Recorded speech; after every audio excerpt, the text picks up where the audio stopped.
अभ्यास का महत्व। प्राचीन समय में विद्यार्थी गुरुकुल में रहकर ही पढ़ा करते थे। बच्चे को शिक्षा ग्रहण करने के लिए गुरुकुल में भेजा जाता था। बच्चे गुरुकुल में गुरु के सानिध्य में आश्रम की देखभाल किया करते थे और अध्ययन भी किया करते थे। वरदराज को भी सभी की तरह गुरुकुल भेज दिया गया। वहाँ आश्रम में अपने साथियों के साथ घुलने मिलने लगा, लेकिन वह पढ़ने में बहुत ही कमजोर था। गुरुजी की कोई भी बात उसके बहुत कम समझ में आती थी। इस कारण सभी के बीच वह उपहास का कारण बनता है। उसके सारे साथी अगली कक्षा में चले गए, लेकिन वो आगे नहीं बढ़ पाया। गुरुजी जी ने भी आखिर हार मानकर उसे बोला, बेटा वरदराज, मैंने सारे प्रयास करके देख लिए हैं। अब यही उचित होगा कि तुम यहाँ अपना समय बर्बाद मत करो। अपने घर चले जाओ और घर वालों की काम में मदद करो। वरदराज ने भी सोचा कि शायद विद्या मेरी किस्मत में नहीं है और भारी मन से गुरुकुल से घर के लिए निकल गया। दोपहर का समय था।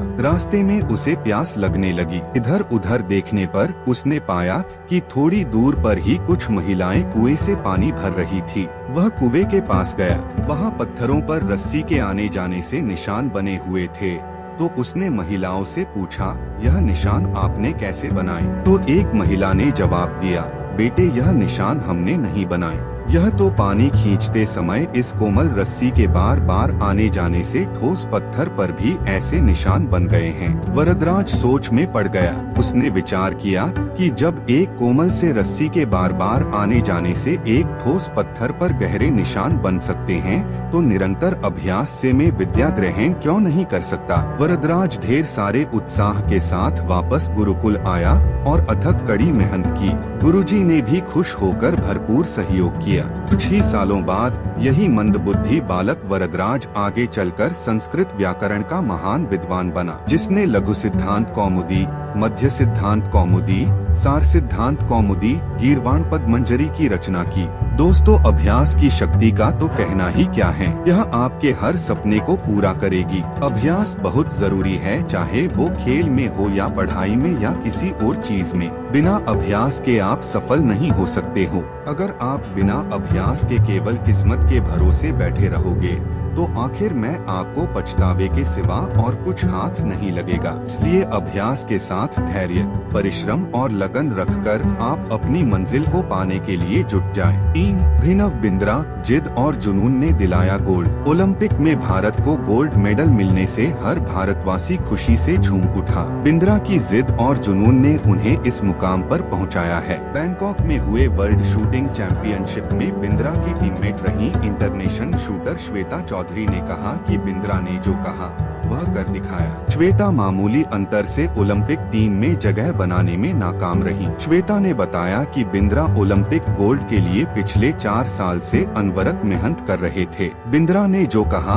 वह कर दिखाया। ऐसे बदली दुनिया।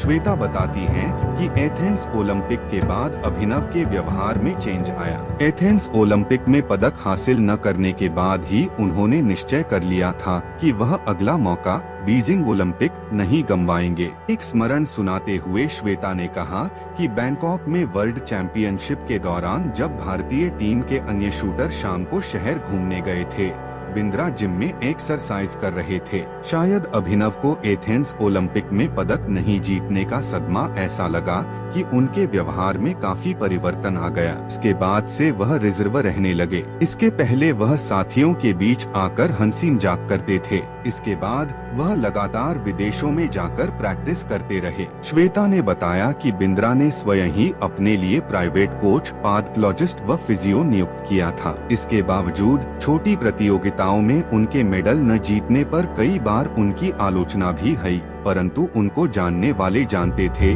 कि अभिनव में वह क्षमता है जो वक्त आने पर बड़ी प्रतियोगिता में अवश्य दिखेगा। उनका टारगेट ओलंपिक ही था। भारत रत्न प्राप्त डॉक्टर एपीजे अब्दुल कलाम। अब्दुल कलाम का जन्म 15 अक्टूबर 1931 को तमिलनाडु के एक गांव धनुषकोडी में हुआ था। इनके पिता मछुआरों को किराए पर नाव देते थे। कलाम ने अपनी पढ़ाई के लिए धन की पूर्ति हेतु अखबार बेचने का कार्य भी किया। डॉक्टर कलाम ने जीवन में अनेक चुनौतियों का सामना किया। उनका जीवन सदा संघर्षशील रहने वाले एक ऐसे व्यक्ति की कहानी है जिसने कभी हार नहीं मानी तथा देशहित में अपना सर्वस्व न्योछावर करते हुए सदा उत्कृष्टता के पथ पर चलते रहे। 71 वर्ष की आयु में भी वे अथक परिश्रम करते हुए भारत को सुपर पावर बनाने की ओर प्रयासरत थे। भारत रत्न डॉक्टर अब्दुल कलाम भारत के 11वें राष्ट्रपति बने। वे भारत रत्न से सम्मानित होने वाले तीसरे राष्ट्रपति हैं। भारत के मिसाइल कार्यक्रम के जनक डॉक्टर कलाम ने देश को अग्नि एवं पृथ्वी जैसी मिसाइलें देकर चीन एवं पाकिस्तान को इनकी रेंज में लाकर दुनिया को चौंका दिया। एक बार एयरफोर्स के पायलट के साक्षात्कार में 9वें नंबर पर आने के कारण कुल 8 प्रत्याशियों का चयन करना था। उन्हें निराश होना पड़ा था। वे ऋषिकेश बाबा शिवानंद के पास चले गए एवं अपनी व्यथा उन्हें सुनाई। बाबा ने उन्हें कहा, accept your destiny and go ahead with your life. You are not destined to become an air force pilot. What you are destined to become is not revealed now but it is predetermined. Forget this failure as it was essential to lead you to your existence. Become one with yourself, my son. Surrender yourself to the wish of God. बाबा शिवानंद का कहने का अर्थ यह था कि असफलता से निराश होने की आवश्यकता नहीं। यह असफलता आपकी दूसरी सफलताओं के द्वार खोल सकती है। तुम्हें जीवन में कहाँ पहुँचना है इसका पता नहीं। आप कर्म करो, ईश्वर पर विश्वास करो। डॉक्टर कलाम का जीवन हर उस नवयुवक के लिए आदर्श प्रेरणा स्रोत है जो अपने जीवन में एक असफलता मिलने पर ही निराश हो जाते हैं। डॉक्टर कलाम ने अपने सारे जीवन में निस्वार्थ सेवा कार्य किया। उनका राष्ट्र प्रेम और उनका देशभक्ति का जज्बा हर भारतीय के लिए सबक एवं प्रेरणा का पुंज है और हमेशा रहेगा।